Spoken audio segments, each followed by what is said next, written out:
তো আমরা সমগ্র নারী জাতি জানি যে আমাদের হিজাব আমাদের অধিকার, আর সেই অধিকার কেউ কেড়ে নিতে চাইলে তাদের প্রতিবাদ করা উচিত। তো সেইটা স্পষ্টভাবে জানিয়ে দিয়েছেন সেই কর্ণাটকের অগ্নিকন্যা মুস্কান খান। তো সেই কথা নিয়ে আমার কবি লিখছে,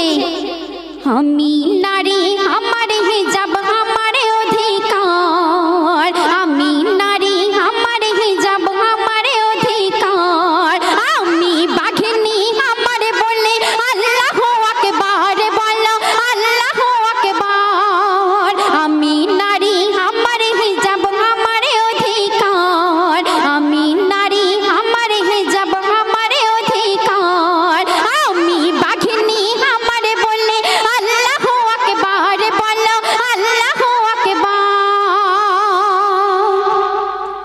প্রথম ছন্দের মাধ্যমে আমার কবি সেই মুস্কান খানকে নিয়ে আরো কি লিখছে,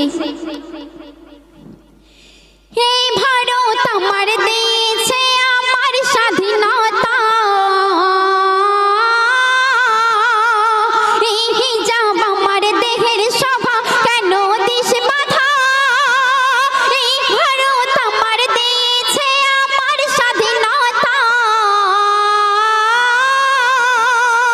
এই হিজাব আমার দেহের শোভা কেন দিস বাধা, হয়তো